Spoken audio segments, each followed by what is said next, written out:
All right, hello. This is Mitchell Wallace for Penny for a Tale. For those who are present, thank you for coming during the witching hour of the Eastern Standard Time. We do appreciate it. If you're on YouTube, welcome to whatever hour you're in, and hope you're having a pretty good day. Today, we have a very special guest, Steve D, of the Relics, Game of Angels, which, if you have been following and tracking with us of late, we have been playing a lot of. I think in the past 2 weeks, I've ran 4 to 5 Relic games. And I can say it has been truly a pleasure. Super excited for Relics to come out on Kickstarter. If you're watching on YouTube, all of this is on the details. For Twitch, I will pop it up before the end of the stream. And of course, you can always find our information at Penny for a Tale. Or if you're looking specifically for Relics, it's on Kickstarter right now. How many days do we have left? Seven. There's seven. Yeah, 7 days left. 7 days. Let's make sure we hit the next goals and make the game as awesome as possible. So let's hop right into it. Sure. So what were the inspirations for Relic? I've always been interested in angels, like my whole life. As a young kid, I watched a show called Highway to Heaven, which was a kind of schmaltzy, kind of Christian kind of show, but it had little hints of sort of this angelic mythology, and that it's something that was fascinated me. Um, I watched a lot of movies with angels, read lots of things. One of the big kickers was reading the John Constantine runs in the 90s and 2000s, and Grant Morrison's run particularly. He doesn't have a very high opinion of angels, and I remember thinking like, that's only half the story. I want to sort of tell some more of the story. So a lot of those Vertigo stories, and that Mike Carey's run on Lucifer again. The angels are the bad guys, and I'm like, no, there's actually I want to do something different. And so many of the games come at it that way, and so many of the popular stories they paint the angels as usually as the bad guys in some way, and um, yeah, I wanted to tell a different kind of story. Yeah, that's an interesting point you made, especially kind of the trends of the last couple of years. You definitely see a lot more angels being the villains. I mean, I remember watching the Constantine movie, and I believe it was Gabriel at the end there with Lucifer. Such a great character. But yeah, Yeah, it's definitely a good point. Do you have any idea why that is? I think angels are one of the reasons I really like writing about angels is that angels are a very powerful popular myth, and they still are today. They're something like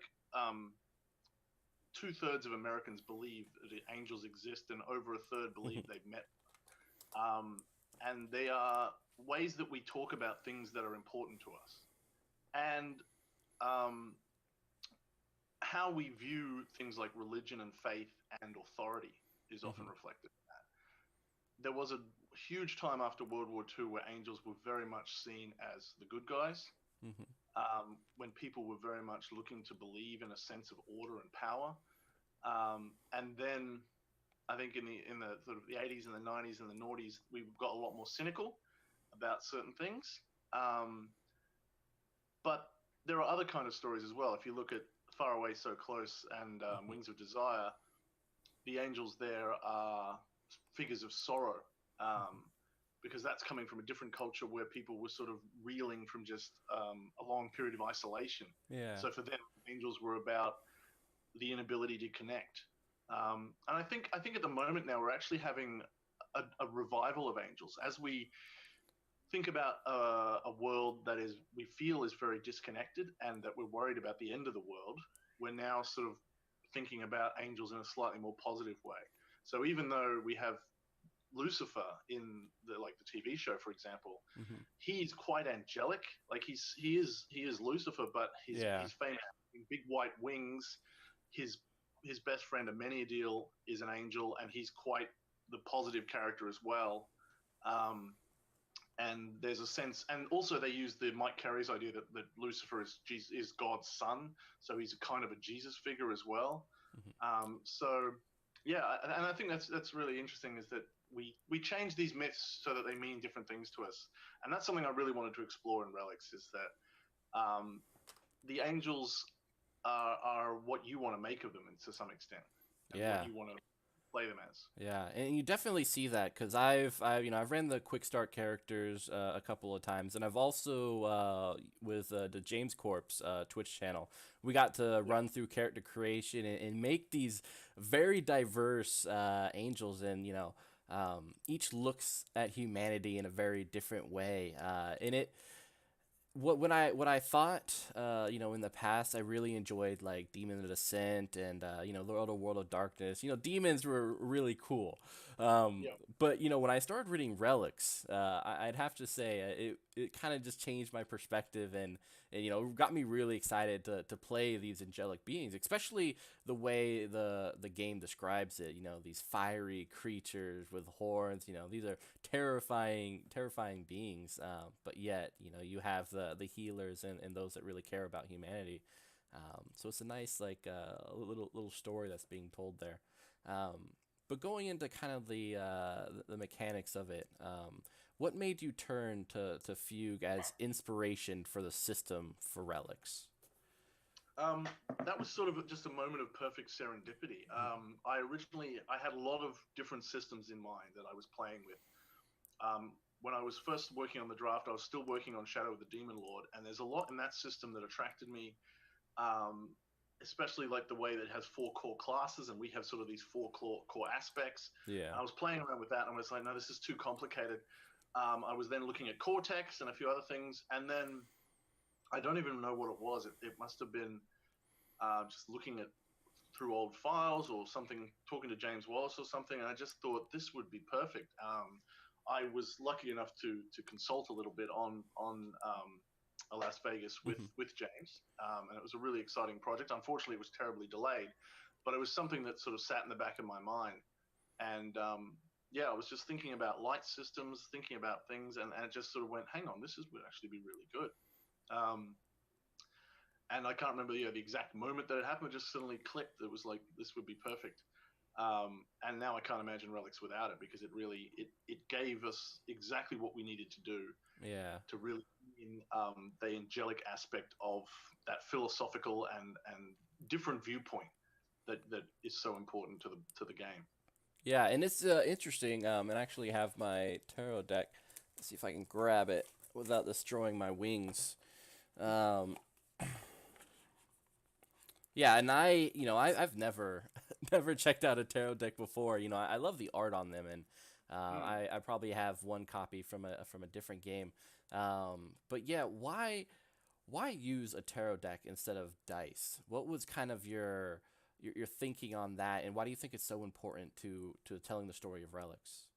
It was, of course, it was something that appears in the Fugue set. So, oh, that's lovely. Yeah. Yeah, I got the Angels deck, so I Oh, thought it was appropriate.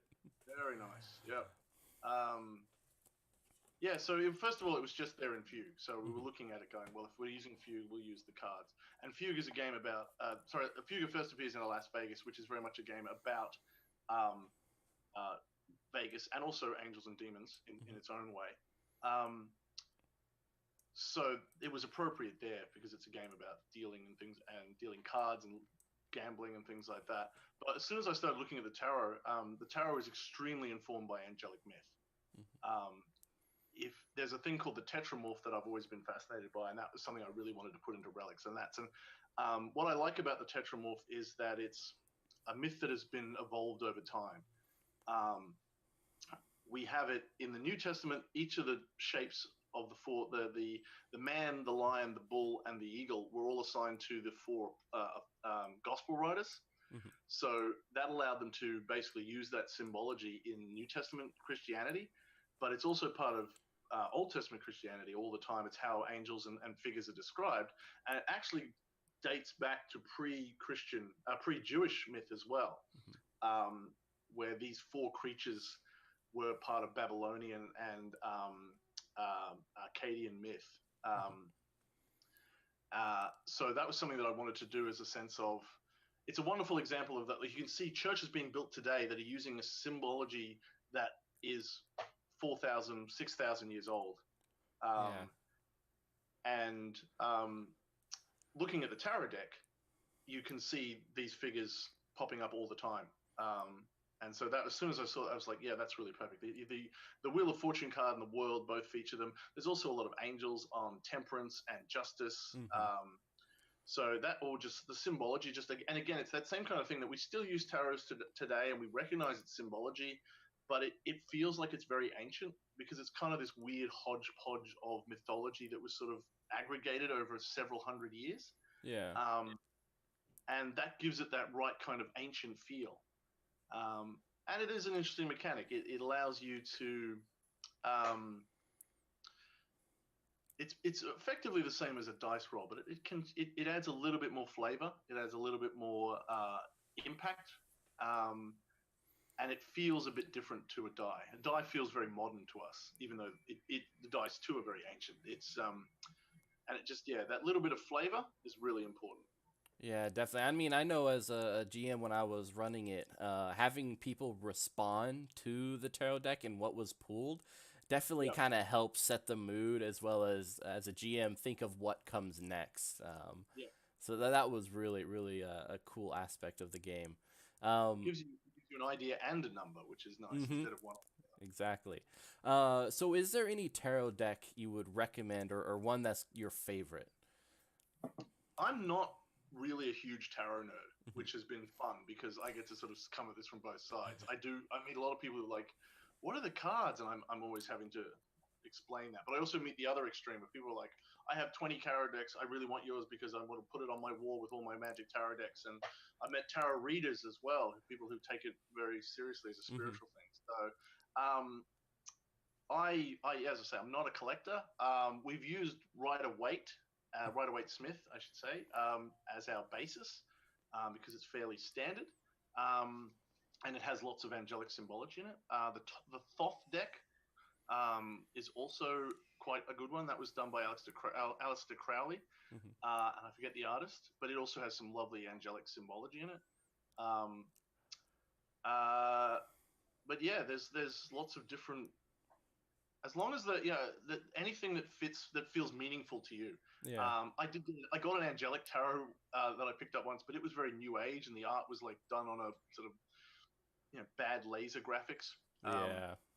and it was very cheesy, so it didn't really add the right tone. Um, but it was good for some character pictures, so that was good just to give people inspiration. Um, it's all about, and yeah, so it's all about whatever suits you. I'm a kind of practical person, so I just want something that's quick and easy that I can shuffle and give me a result. Yeah. That's what suits me. If you're someone who thinks about the cards should be really beautiful, then let's make them beautiful. And we're trying to sort of find that balance too when we're doing the deck that we want to produce. We want to make them nice and stiff, but we also want to make them feel useful. We Yeah. want to make them sturdy. We want to make them shuffleable. We don't want to make it feel like you're going, oh, here is a big piece of cardboard that it's got to be shuffleable. Because there's a magic for me too in just an ordinary pack of cards. Yeah. I've always been attracted to the kinesthetic pleasure of dice and cards, and that to me is a big part of it. I love to do like a riffle shuffle and Mhm. then splay the cards out for people, and that adds a little bit of its own kind of magic as well. Oh yeah, definitely. Um, so going back to kind of like the relics as a whole, what themes do you think are prevalent in relics, and kind of what kind of stories do you hope are told through your game? I think to some extent, I hope people just find whatever meaning they want, and that's Hmm. deliberately written like that, where there's, as I said, angels are big ideas so that you can discuss your big ideas with them. Yeah. And people naturally get to that. They go, okay, how would I, who created this and have been around for thousands of years, view humanity? And they instantly sort of get interested in that.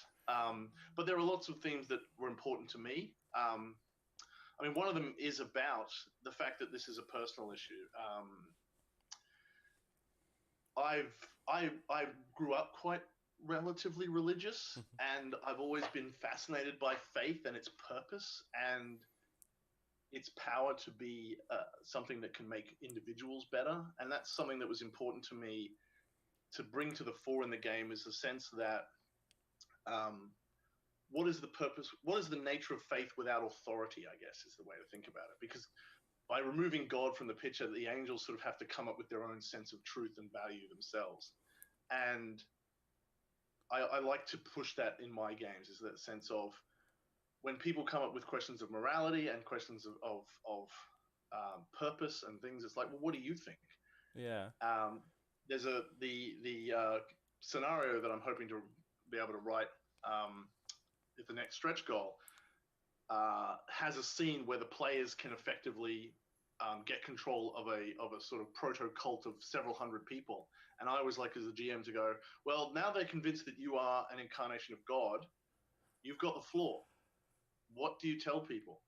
And that, to me, I think is really important to sort of go, because people often I want to put that question out there. It's like, the point of faith, if it has any point at all, is to make us think about what actually is goodness and what we would like to tell the world. And it's very easy to just go, well, faith is stupid and religion is Mm-hmm. stupid, but then you need something to replace it, in the sense of, what is your morality? What do you believe? What is important? And we should talk about those things. Yeah. So that's sort of one of the big things I hope is in Relics, is that it's a sense of um, yeah, your faith, your morality, your beliefs. What are they? Let's uh, let's talk about it.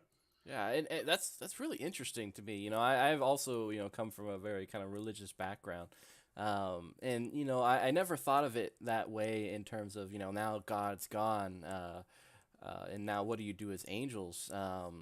But I think it creates such interesting stories because you're going about things in a very different way as opposed to kind of like your other systems like World of Darkness or Dungeons and Dragons. It's very much because you as an angel are kind of an authority of sorts. Yes. On at least humanity will look upon you as such. And so in the dark, when God's not watching you, what matters to you, and where are the lines that you draw. Yeah. So looking through the beta rules, I've been really excited about kind of testing those waters with players and such. Um, Yeah, that's what we hope. Absolutely. yeah. So you posted on Facebook about feeling emotional when you saw that Relics was funded. Uh, awesome time. Can you run through what exactly was going through your mind at that moment? It's it's so many things. I kind of described it when we were about to click launch, that it was sort of like I was giving birth, because there was this sense of almost, huge amount of stress, but also the finality, and um, there's so much work that goes into it, and then you just push a button and you leave it out there, and it's up to other people in that sense. So it's exhaustion, because it's been 2.5 years of work to get to this point. It's amazement that we can get this, that we've been succeeded. Um, it's great gratitude that I was able to get people to see what I wanted to do, and respond emotionally, and um, yeah, it's so many different emotions. It's also the sort of the nervousness of like, oh wow, now I actually have to keep doing and make this game.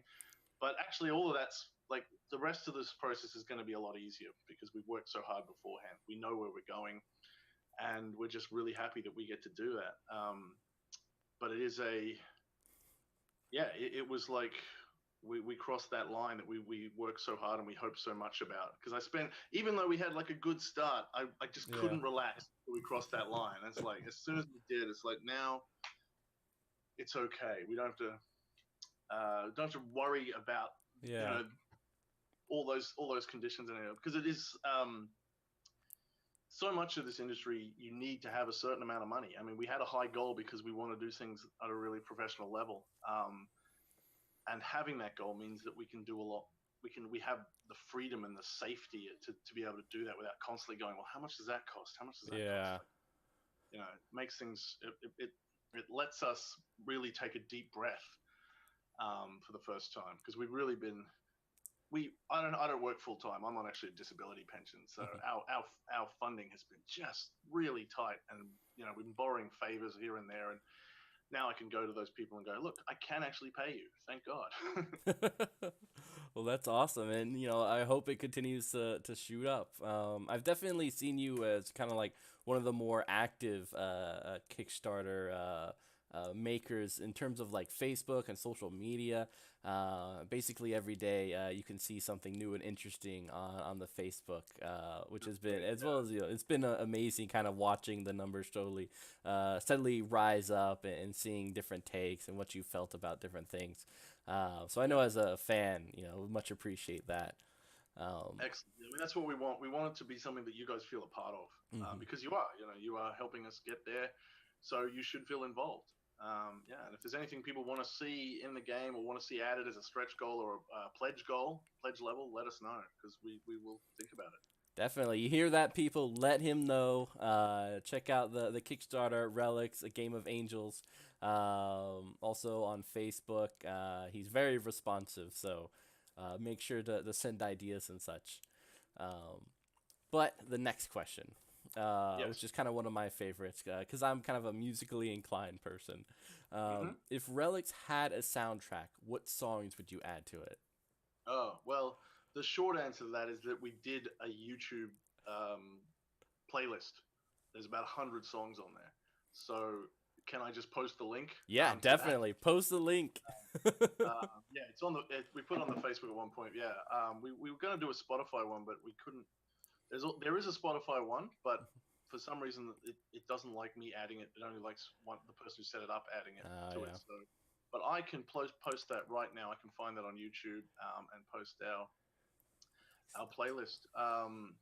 Let me just find it right now. Um, and yeah, so that's got, there we go, Relics music inspiration. Also got Relics film inspiration there as well. Nice. Um, Obviously, things like Sympathy for the Devil is on there. Lots of Tom Waits. Mhm. Um, Holy Grail by the Hunters and Collectors was a song that inspired me when I was young. Wait a minute. Oh, it didn't like that. Did it not like that? Oh, it won't do it. It won't let me because I'm not logged in. That's For weird. some reason. I will put it in Facebook for you to post. Excellent. Yeah, I will post that for everyone to check out, and for those on YouTube, it'll be right below us, so you can check Yep. it out. Yeah, I mean, the music was really important. We have a long list of movies and TV shows and books that inspired us, but then I got to the music section, and I was like, I can't list them. There's too many. Um, so yeah, there's like 100 or something songs on that list, and I think a lot of interesting variety and stuff. So um, There we go. from country music to heavy metal. Um, again, it comes back to the fact that angels are this powerful. They're one of our really big Mhm. go-to metaphors for they're talking about things that matter to us. So if you want to talk about love, you want to talk about faith, you want to talk about authority, passion, meaning, um, morality, um, our angels tend to be the first thing we stop at. So there's a lot of rock and roll songs, uh, that come back to angels as this sort of ongoing theme. Mhm.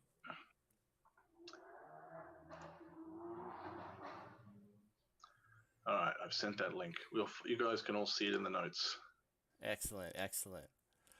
All right, so you've been working on some other things in the past. Other Yep. than Relics, what's your favorite game that you've created? I am really proud of a game I wrote called The Tin Star. Mhm. It is a very unusual game. It is a sort of a solo role playing game, in the sense that you are telling a story that is unpredictable and you don't know how it's going to go. Um, so that you're not actually role playing out, but you're creating a story based on random elements. Mhm. And that's something that's really fascinating to me. And I was just really proud about how well that came out as as a beast. It was something that was just someone said to me like, your game is called, your company's called the Tin Star Games. Well, you don't have any Western games. I was like, oh yeah, I don't. So yeah, I'm really proud about that, and it's quite a rare beast, and most people don't want to pick up a game that's solo. So I'm always wanting people to have a look at that and see if it catches their eye. So yeah, that's one that I'm very proud of. The Tin Star game is what it's called. It's called the Tin Star. The Tin Star. Yep. Excellent. All right, I think we should have to throw that into the channel and have a playthrough of it. That sounds really fun. You can. There are also collaborative ways that you can play it with other people. So there's all sorts of options in the book. Nice. And yeah, just sort of it's basically got a bunch of different random tables queued to when playing cards come out of a deck. So you just shuffle. Again, my love of card decks, and tells this amazing story about the Old West. Which again, speaking of, is something that is always about morality. It's a tale of black hats and white hats, and the kind of lines we draw in the sand. Yeah, definitely. So what is next on the horizon for Tin Star Games? Yeah, I mean that's kind of goes back to that question about what I felt when we funded. Is it like everything up until April 10th has just been like, are we going to fund? Yeah. And everything beyond that is this event horizon. There's still a lot of business work that I need to do. I actually have been nominated for some awards at the Free Play Festival in Australia. Congratulations. Yeah, thank you. It is sort of like the GDC of Australia, the Game Design Conference. And so I'm flying down. The Kickstarter ends on the 10th. I'm flying down to Melbourne on the 11th to do that. Then hopefully try to rest for May, and throw stuff to my artists and editors and stuff, and get them all working. But what we want to do is, as I said, we've got this money now that lets us to, like, every extra dollar we get past funding, we can reinvest in the company. And there's things that we want to do with that. We want to expand. We want to put out more card games and more board games as well. We want to get people more interested in some of our smaller RPGs. And yeah, hopefully use this to build something that is a larger company that can eventually not just publish my voices as well, but publish other people's. I've got a few ideas for some smaller games that I'm wanting to get back to, RPG wise. So that will be nice to sort of play around with them, but they probably will be just like PDF releases for $5-10 or something, like most of my other small games. Long term, we are also working with a group of people who are very good at world designing, and some of them are novelists, and the idea is that we might be able to, they'll do the novels and we'll produce the setting material, and it might end up being D&D rules, but it'll be also generic enough that you can use it anywhere. Yeah. So that would be like in a year or two. So there's plans, hopefully. What I would really like to do is, we don't have enough publishing houses in Australia. That's the thing that's sort of killing our industry at the moment, is we have lots of really good talent, and every single person who's got talent tends to have to make their own game in their own company. And I'd like to make a larger house that can employ more people. We have Wade Dwyer's Fragged Empire game, which is actually pumping out lots of material and giving freelancers a great thing. So I'd like to do something like that, but having more variety, so that if you've got a great role-playing game or a great board game or a card game, you don't have to learn how to be a publisher. We can take on some of that for you. Yeah, definitely. Get more voices out. Especially Australian voices. Yeah, and so you've met Wade Dyer. That's interesting because I interviewed him I think about a month and a half ago concerning his Fragged Empire games. Yeah, we meet at conventions every now and then, and we talk. And yeah, his work is amazing. His art is incredible. Everybody wants to be able to do what he does. Yeah, he just is a machine at putting out content as well. Oh yeah. Definitely. So I guess I'm curious. What is the kind of Australian gaming market like? Is it any It's different than kind of what we're used to over here? it's definitely a lot smaller and a lot more spread out. Um, Australia has always suffered from the fact that we're kind of connected to the West, Mhm, but we're millions of miles away from it. So it's really hard to get like guests and big game companies to come over here and look at what we're doing. The advent of the internet made things hugely better for that. So we can now freelance and work with people overseas and send our games overseas much more easily. But we still have to deal with that issue. And there are people Blood on the Clock Tower was an Australian game that did really well. But one of mhm. the reasons it did really well is they did a US tour for about 3 months, just going to every convention. And if you want to get noticed, you often have to you can do a sort of Kickstarter here and hope that that will get you attention of an American distributor. But a lot of people are investing instead on flying over to the US and meeting publishers and things like that. So we're always dealing with that issue, Mhm. but we're at a point where because of Kickstarter and because of momentum, we are getting more of a sense of an industry and more of our ability to publish our own stuff. So that's really exciting. It's just dealing with the fact that we are smaller, we're more spread out, we're less generally, I think, a little bit less keen on putting our money into our hobbies as much as of some cultures, just because we haven't got into that culture as much. Mhm.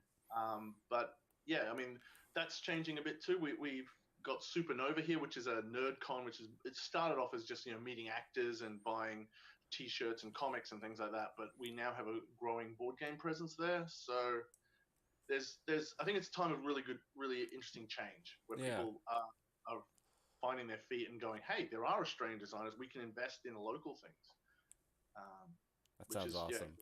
yeah. So are there, I mean, you talked about Australian game developers coming over to different countries and everything and kind of hitting the convention circuit. Are there any plans or interests for TinStar to kind of bring relics overseas as well as the rest of your products or We will of course be distributing overseas, Mhm, fulfilling first, and then yes, hopefully distributing to stores across America and Europe.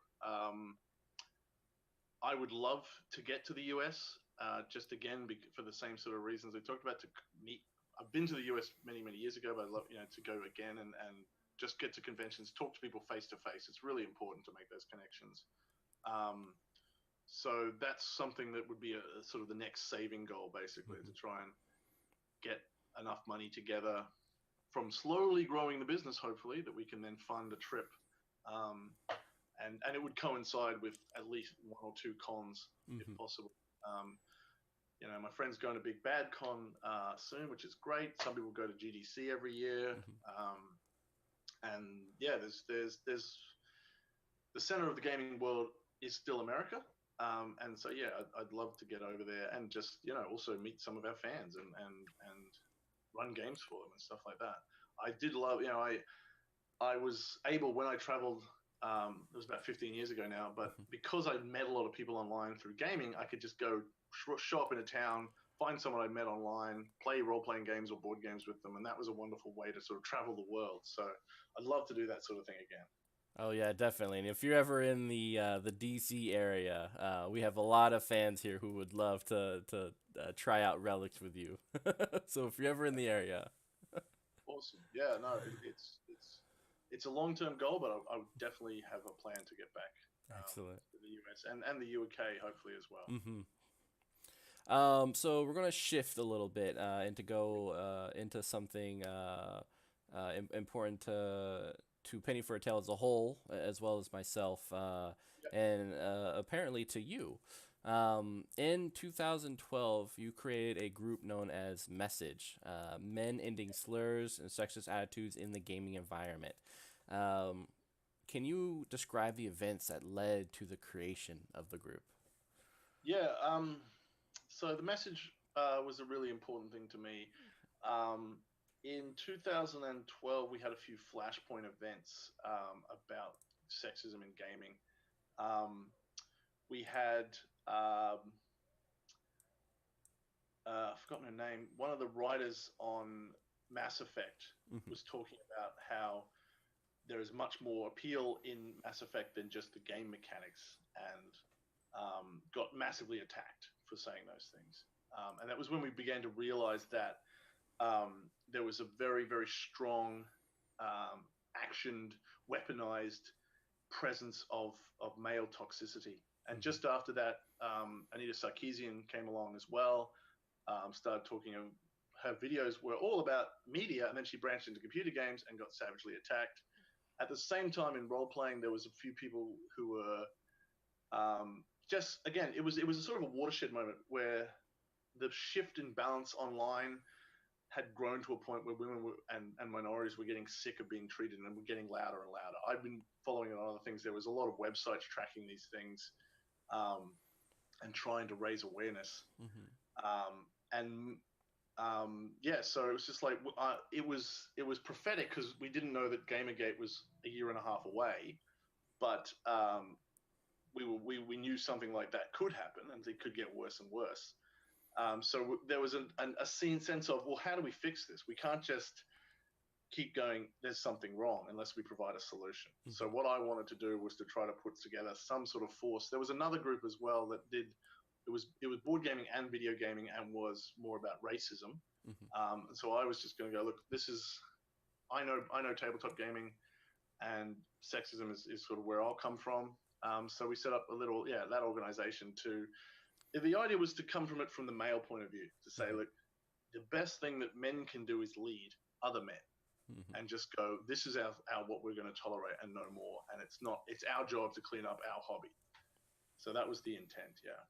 Yeah, definitely. And I definitely agree with you on that. I mean, especially in certain areas here in America, you have that, that toxic masculinity kind of perversing a lot of great games, and whether you're in Yeah. like the Pathfinder chat groups or, the D&D, or, if you're just going to your local hobby shop and you kind of just, you try to create a place that is safe for people of any color, any race, creed, or sex.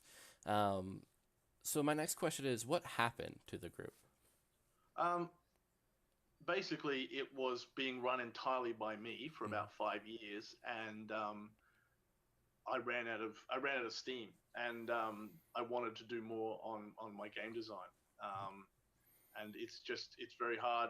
As I said, I'm on a disability pension because I have all sorts of health issues that make it hard for me to work a great amount as much as other people. Mm-hmm. And yeah, so we didn't we just also financial issues as well because we had to run a website Yeah. and a server like that. So I was just like, look, I I offered it to other people to run it, but there was nobody willing to sort of step up. So I just was, we'll put it on the side for now. I've still got my T-shirt and my flyers and things like that, so we could certainly relaunch it. We were hoping to get a little bit more momentum as well, but it's always a bit of a gamble. I mean, that's the thing with any kind of endeavor. Yeah. You see how much you can grow it, and you see where you can take it from every step. So I think in many ways there's a lot more awareness now than there was. So um, there's I think people are more willing to do the kind of things that we were talking about as solutions back then. So we're less needed as well. Um, and I have more venues now where we can propagate these ideas. So Mm-hmm. there's less need for it in its the form that it was in. What we really, to take it to another level, would need a lot more investment or money or a bigger team or something. Mm-hmm. Um, yeah, but I'm always happy to talk about the issue and encourage the issue. But unfortunately, there are also other things I want to do with my life, and that's often the toughest thing is going, well, there's only so many hours in the day, and yeah, I'm thinking about that as I think about post Relics and post Kickstarter. It's like, well, how much time am I going to spend as a publisher versus being a designer and a creator? And these are always very tough decisions. Oh yeah, definitely. And it sounds awesome in terms of the your readiness to do this kind of before Gamergate and when it kind of really kind of blew up in everyone's face, and it really made everyone look about concerning the industry about what needed to change and what needed to be fixed Yeah. and stuff like that. Um, so do you feel like we're moving forward on these issues in recent years, or obviously there's always more that can be done, but do you think the industry in general is kind of moving in the right direction, or does it kind of need a little more nudges, so to speak? It's it's hard to say. I think there's a lot of endemic problems with games and role playing that to deal with the fact that excuse me, they are quite male dominated, and they've been dominated by certain attitudes. And there's also the fact that the kind of people who get into board games and role playing games are often looking for artificial structures, so they don't always have their own good sense of social levels and barriers and behaviors. And these things create a climate that can cause these problems to get really bad. And yeah, it's tough because I think we have made some real headway. I think in the last couple of months we've had some people coming forward and try to identify these bad actors as best we can. We don't have a very good system for dealing with it because it's all kind Mhm. of based on hearsay, and sort of social systems instead of actual limits and things like that. But again, it's a level of awareness, it's a level of attention being paid, and I hope that will lead to sort of better climates overall. Yeah, because I think people have got that there is a severe severity to this issue, Mhm. um, and I don't think we're out of the woods yet. But to me, that seems like a good sign that there is something that we can just go. There is a big problem here. Let's address it. Let's keep talking about it. Let's push forward. And that gives me hope. Yeah. Yeah, yeah, and it has been good seeing that in the last couple of years. But yeah, so thanks again for talking about that with us. We always appreciate it, especially Penny for a Tale has always been about inclusivity and showing gamers that different people play these games and love these games, and this is really just about creating a safe environment to test out different perspectives and telling Fantastic. of Yeah. stories. So definitely thank you for that. So let's kind of go back to a more lighthearted Yep. question. And this is kind of something I was very curious about. So which angelic aspect do you think you relate to the most? Oh, I am the behemoth. Yeah. I'm very much the sort of stoic Hmm. uh, carrier of burdens. One thing I had to be very careful of when I was writing the game was uh, not favoring too much the ones I identified with. Hmm. Um, so yeah, but I'm definitely a behemoth. I've even done the quiz that I set up and got that. And I'm tilted towards the boots of humility as well if we're looking at the missions. Wait, But again, I would. so there's a quiz? Yes, yes. I did a little.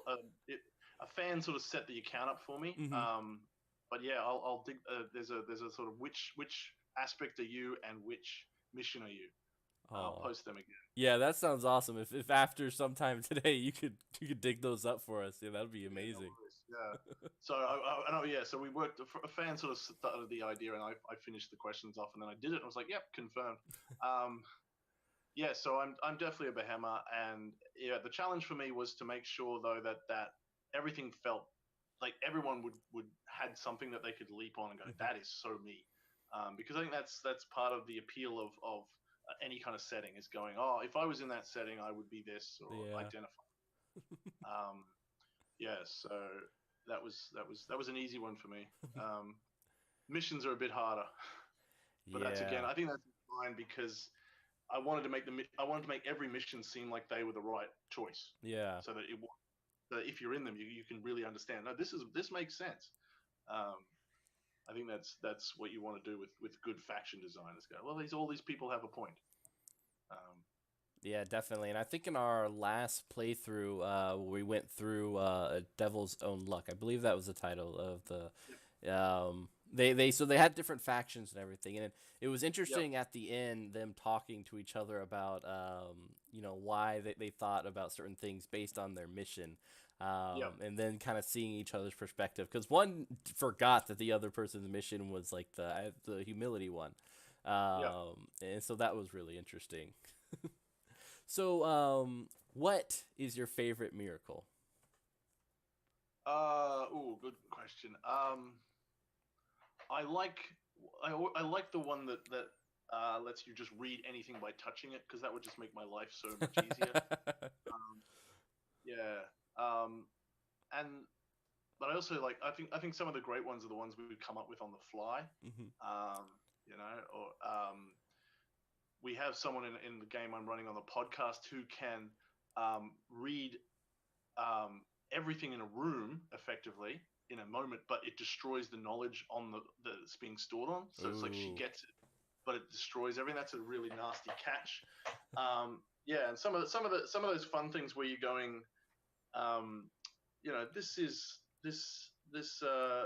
is powerful, but it has a terrible catch. Like there's one in the book that gives you there's we talk about having the ability to live forever. Um, it's useful, but it also has a terrible downside because you still age, and Yeah. so some of those, and that's what I think always fun for me to think of things that aren't just like here's a superpower. It's like, well, here's something you can do, but it has an edge to it. So there's also an example. There's a powerful thing that can a powerful relic that can cause huge ocean swells and storms and tsunamis, and um, it's one of those things where like, well, what do you do with that? How do you use it for good? How many environmental trawlers do you wreck? Oil tankers do you wreck, Yeah. and how many people get wrecked as a result? Yeah, so I like those kind of things where there's an interesting kind of puzzle of like, what do we do with this? Um, Oh and yeah, giving that definitely. to players as well, like going, oh look, this allows you to the if we get to do it, the the sequel to Devil's Own Luck, by Demons Driven, has a very powerful relic that could, if used right, let you control the world, to some extent. And it's like, and again, the adventure ends with, what do you want to do with it? We've had some really amazing play testings with that, where the angels have had that moment like you were talking about, where they're just going, uh, I want that, but I want it for different reasons that you want it. Yeah. And I don't know if I wanted to give it to you and things like that, that's really fun. Yeah. Oh yeah, definitely. It was enjoyable as a GM just kind of watching it. Yeah. Um, so kind of as we kind of look at the tabletop industry as a whole, what are some kind of industry trends that you feel are leading us in the right direction, and not from kind of like the moral standpoint as we were talking about earlier, but more like mechanics, the way we enjoy games, the way we kind of a GM relates to the players and back and forth and to each other. I really like the actual play movements in general. Hmm. Um, I think they concentrate too much on D&D, and people might get might accidentally think that all their games have to be like that. Hmm. But I think the idea that you can sit and watch people play games differently is a really good one, because I think people get into their heads that either their game is broken, or other people are playing differently, or it's hard to talk about gaming Hmm. because we often see it very differently in our heads, and then when we see it at the table, it's like the same. So I think the ability to just be able to go, how are you playing this game? How are you playing this game? How do you GM? How do you deal with some of these issues about player authority and things like that. And you can now have those conversations online too. Like I was just thinking about how to present a trap the other day, and I was Hmm. just putting on Twitter, it's like, well, how do you GM traps? So I love that idea that we're having this kind of large conversation about everyone's styles and methods, and not so much about, oh, this system is better than that system. It's like, Hmm. what do you do in this situation? How much player authority or GM authority do you have? So I really like that. And I think it's exciting that we are doing more sort of indie stuff through Kickstarter in Hmm. different kinds of ways. The Gauntlet is doing great work with presenting indie games. and again getting these voices out there again. We sort of had a big peak of indie about 15 years ago, and the gauntlet has helped it come back again. And I think um, we've sort of broken through. There was a time when things like Powered by the Apocalypse was just seen as the gold standard, and it is very good. And so is like Blades in the Dark. But I think we got to a point where people were just copying it and not taking us forward. And I think we've burst out of that now. People can go, look, I don't have to do Blades in the Dark. I can do something else. I can do it this way and I can do it that way. And I think that's really encouraging. We just saw somebody do a very successful Kickstarter for an RPG of sorts, but it's just a setting book. And obviously they have beautiful art and others, and it's a really interesting setting. But the conventional wisdom was that was never going to sell. And 10 years ago, it probably wouldn't have. But I think we're in a where people are going, well, I can experiment, and I'm getting better at the idea of how to use XYZ with my D&D or with my Blades in the Dark. And that's encouraging for me because I think that helps everyone. If you don't have to go, can't play it because it's not my system, that just shuts you off from a lot of things. And I'd rather we all share ideas a bit more. Yeah, definitely. And it has been really cool seeing on Kickstarter like these source books and stuff like that. You can just drag into any game that you have. And there's a lot of great ideas out there. It's almost back to like it was with 3E, where there was the OGL with 5e, where people are just going, well, here's how to do this in 5e, and here's how to do that, and here's my setting for 5e, and that. It's all 5e, but it does provide a lingua franca sort of thing, a sense of whatever idea you want to talk about. At least we can put a 5e on it, and then if you don't run 5e, you can still use it because we can see how to attach things to 5e and see how things work in 5e and apply it elsewhere. Excellent. So this is our final question, and we're kind of going back to the beginning. How did you first get into the hobby? I got into the hobby through Talisman, basically. In 1986, Talisman came out. I think I got it for my 10th or 11th birthday. So it's a board game that was very fantasy. There was nothing else really like it back then. And someone I knew was talking a bit about D&D at that point. And I went into a shop to buy Talisman expansions with my birthday money, and there was a game there that was Dungeons and Dragons. It was the old Red Book, and by being in a box, that made it look more like a board game. And I picked it up and I loved it. Had a lot of trouble finding players back then, then I found TMNT, which just turned me on a light bulb, because I love stories about animals and anthropomorphic animals, and we didn't even have the comic or the cartoon when we first found the game. Been an RPG nerd ever since. That's awesome. All right, so that is it for me. Once again, ladies and gentlemen, if you guys have any questions, feel free to send myself an email or Facebook chat, however you want to do it. You'll find the details on the YouTube below or on the Twitch channel, and I could forward them to Steve D, and I'm sure he will readily answer them. You can also check him out on Facebook, Relics, A Game of Angels.